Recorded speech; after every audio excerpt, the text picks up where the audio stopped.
Assalamualaikum warahmatullahi wabarakatuh. Di sini kami akan menjelaskan hasil pembelajaran yang sudah kami pelajari dalam mata kuliah kewarganegaraan. Di sini izinkan saya memperkenalkan rekan saya. Saya Tiara Purnamasari. Saya Nazalat Narseh. Saya Sylvia Aureli Haryana. Saya Zahirah Nisrina Setiadi. Saya Zara Nisa Putri Sipayung. Oke, materi pertama adalah tentang identitas dan integritas. Nah, identitas nasional itu mencakup beberapa aspek, yaitu antara lainnya seperti kebudayaan, agama, nilai-nilai, simbol-simbol nasional, dan juga sejarah. Nah, identitas nasional dalam konteks Indonesia ini sering dikaitkan dengan Pancasila yang sebagai dasar negara, yang dimana bahasa Indonesia juga sebagai pemersatu dan semboyannya itu Bhinneka Tunggal Ika, yang dimana mencerminkan keberagaman dan kesatuan. Identitas nasional ini sangat penting karena dapat membantu menjaga persatuan dan integrasi dalam masyarakat yang beragam, serta membangun rasa kebanggaan dan cinta tanah air. Lalu dalam identitas nasional itu terdapat komponen-komponen identitas penting, antara lainnya itu seperti sejarah. Nah, dalam sejarah ini mencakup perjalanan perjuangan bangsa, yang dimana momen-momen yang paling penting dapat dalam pembentukan negara dan juga tokoh-tokoh yang berkontribusi. Nah, sejarah itu memberikan pemahaman tentang asal-usul perkembangan bangsa dan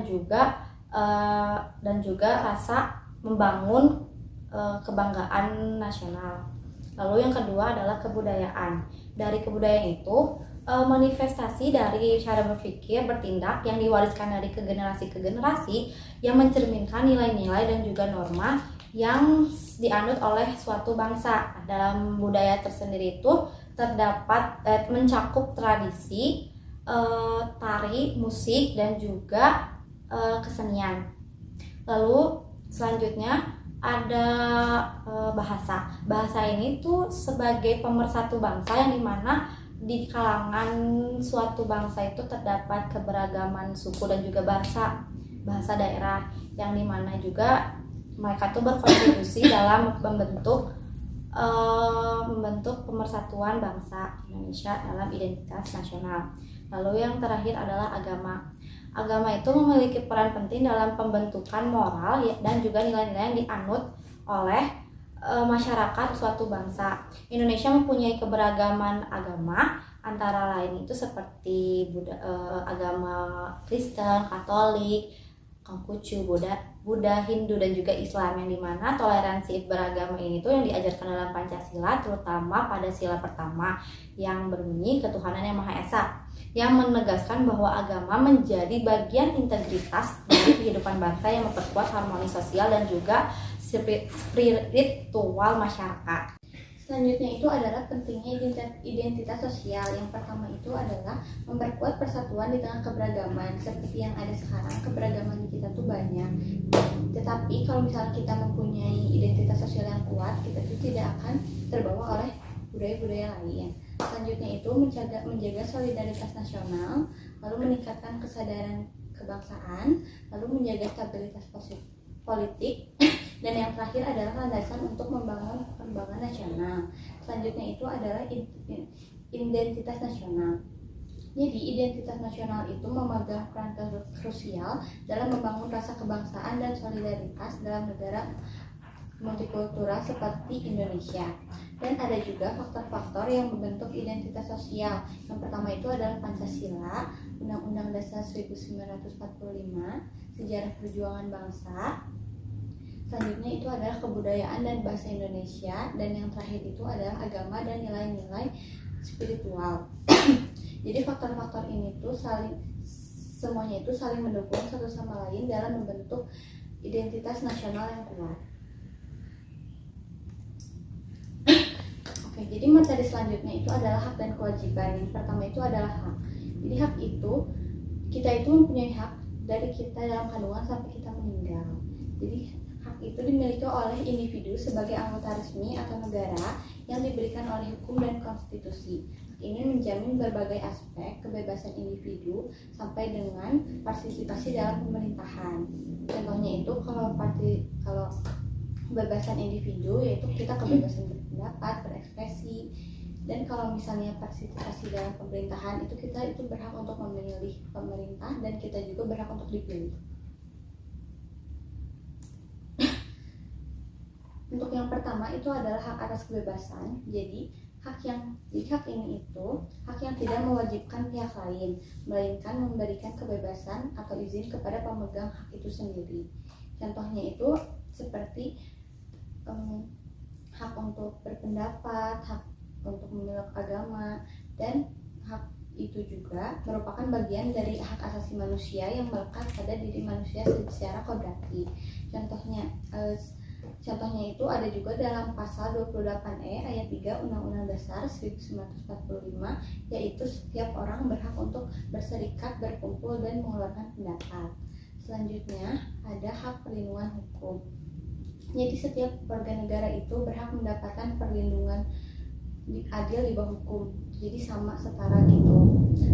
Tujuannya itu untuk memastikan bahwa setiap orang itu memiliki akses yang sama terhadap keadilan. Contohnya itu seperti kita mendapatkan pembelaan di pengadilan. Dan selanjutnya yaitu hak untuk mendapatkan ganti rugi dan rehabilitas apabila kita ditangkap tanpa alasan berdasarkan undang-undang. Ada pula pasal yang mengatur tentang perlindungan hukum, yaitu pasal 28D ayat 1 Undang-Undang Dasar 1945, bahwa setiap orang berhak diakui serta mendapatkan jaminan perlindungan yang sama di mata hukum. Selanjutnya ada hak atas kesejahteraan sosial. Hak atas kesejahteraan sosial merupakan salah satu hak warga negara yang terdapat pada pasal 27 ayat 2 Undang-Undang Dasar 1945 yang berbunyi setiap warga negara berhak mendapat pekerjaan dan penghidupan yang layak. Lalu ada hak politik. Hak politik adalah hak yang dimiliki warga negara untuk berpartisipasi dalam proses politik seperti memilih dalam pemilihan umum, mengemukakan pendapat, dan ikut serta dalam kegiatan pemerintahan seperti yang tercantum pada pasal 43 ayat 1 Undang-Undang Nomor 39 Tahun 1999 yang berbunyi setiap warga negara berhak memilih dan dipilih dalam pemilihan umum dengan persamaan hak. Lalu ada hak atas keamanan dan perlindungan. Warga negara berhak mendapat perlindungan dari negara terhadap ancaman eksternal dan internal seperti yang tercantum pada pasal 52 ayat 1 Undang-Undang Nomor 39 Tahun 1999 yang berisi setiap anak wajib mendapat perlindungan dari masyarakat, orang tua, dan negara. Lalu ada hak atas lingkungan yang sehat. Hak ini diatur dalam pasal 28H ayat 1 Undang-Undang 1945 yang menyatakan bahwa setiap orang berhak hidup sejahtera lahir dan batin, bertempat tinggal, mendapat lingkungan hidup yang sehat dan baik, dan memperoleh pelayanan kesehatan. Artinya kita semua sebagai warga negara berhak mendapatkan hak yang sama sesuai dengan pasal tersebut. Lalu ada hak atas privasi. Hak ini tercantum pada pasal 28D ayat 1 Undang-Undang 1945 yang menyatakan setiap orang berhak atas perlindungan diri pribadi, keluarga, kehormatan, martabat, dan harta benda yang dibawa kekuasaannya, serta berhak atas rasa aman dan perlindungan dari ancaman ketakutan untuk berbuat atau tidak berbuat sesuatu yang merupakan hak asasi. Artinya kita berhak untuk mendapatkan kehidupan privasi, apalagi di era digital ini, hak atas privasi sangat krusial. Yang terakhir ada hak atas pendidikan. Hak ini telah diatur pada pasal 31 Undang-Undang Dasar 1945 yang berisi setiap warga negara berhak mendapat pendidikan. Artinya kita semua berhak mendapat pendidikan yang layak dengan setinggi-tingginya tanpa memandang perbedaan. Lalu ada aspek-aspek hak atas pendidikan. Yang pertama ada aksesibilitas, yang kedua ada ketersediaan, yang ketiga ada kualitas pendidikan, dan yang terakhir ada penerimaan dan kesetaraan. Selanjutnya ada hak atas keadilan sosial. Hak ini yang membuat kita mendapatkan kesempatan yang sama dan tidak ada diskriminasi seperti diskriminasi ras, budaya, agama, jenis kelamin, dan status sosial lainnya dalam berbagai aspek kehidupan. Hak ini juga sangat penting untuk menciptakan keseimbangan dalam kehidupan sosial, ekonomi, dan budaya. Dan hak ini diatur dalam pasal 27 dan 34 Undang-Undang Dasar 1945. Selanjutnya ada kewajiban. Kewajiban merupakan tanggung jawab sosial dan moral yang harus dijalankan oleh setiap bangsa dan negara. demi terciptanya keseimbangan atas hak-hak individu dan kepentingan bersama, serta untuk menjamin kehidupan bangsa dan negara agar lebih tertib, adil, dan makmur. Materi selanjutnya yaitu negara hukum. Negara hukum merupakan suatu pemerintahan di mana semua tindakan pemerintahan dan lembaga diatur dengan hukum yang berlaku. Menurut evidensi, ada 3 ciri penting dalam setiap negara hukum yang biasa disebut dengan istilah the rule of law. Yang pertama, ada supremacy of law, yang kedua, ada equality before the law, dan yang ketiga, ada due process of law. Selanjutnya, konsep negara hukum. Yang pertama, supremasi hukum, yang kedua, pemisahan kekuasaan, yang ketiga, perlindungan hak asasi manusia, dan yang keempat, keadilan. Oke, untuk materi selanjutnya ada materi tentang demokrasi. Yang pertama, pengertian demokrasi. Jadi secara epistemologis, demokrasi terdiri dari 2 kata yang berasal dari bahasa Yunani, yaitu demos, yaitu penduduk atau rakyat, suatu tempat, dan kratos yang berarti kekuasaan atau kedaulatan. Jadi demokrasi itu adalah keadaan negara di mana dalam sistem pemerintahannya kedaulatan itu berada di tangan rakyat dan kekuasaan tertinggi itu berada dalam keputusan bersama rakyat. Selanjutnya ada makna demokrasi. Makna demokrasi itu sebagai dasar hidup bermasyarakat dan bernegara yang mengandung pengertian bahwa rakyatlah yang memberikan ketentuan dalam masalah-masalah mengenai kehidupannya sendiri, termasuk dalam menilai kebijakan. Selanjutnya ada syarat-syarat demokrasi. Yang pertama, perlindungan konstitusional. Yang kedua, badan kehakiman yang bebas dan tidak memihak. Ketiga, ada pemilu yang bebas. Keempat, ada kebebasan untuk berpendapat. Kelima, ada pendidikan kewarganegaraan. Selanjutnya ada macam-macam demokrasi. Pertama, ada demokrasi berdasarkan ideologi, yaitu demokrasi konstitusional atau demokrasi liberal, yaitu kekuasaan pemerintah dibatasi oleh konstitusi. Yang kedua, ada demokrasi rakyat, yaitu kehidupan tanpa kelas sosial dan tanpa kepemilikan pribadi.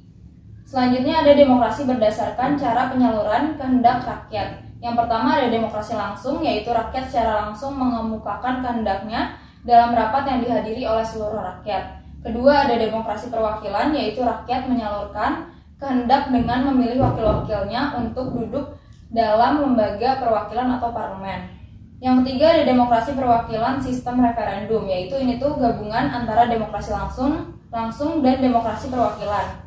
Yang terakhir ada demokrasi berdasarkan titik perhatian. Yang pertama ada demokrasi formal, yaitu semua orang dianggap mempunyai derajat yang sama. Kedua ada demokrasi material, yaitu sistem politik demokrasi yang yang menitik beratkan pada upayanya menghilangkan perbedaan-perbedaan di bidang ekonomi. Yang terakhir ada demokrasi gabungan, yaitu demokrasi yang menggabungkan kebaikan serta membuang keburukan dari demokrasi formal dan demokrasi material. Sekian yang bisa kami jelaskan. Mohon maaf apabila ada kesalahan perbuatan atau perkataan. Wassalamualaikum warahmatullahi wabarakatuh.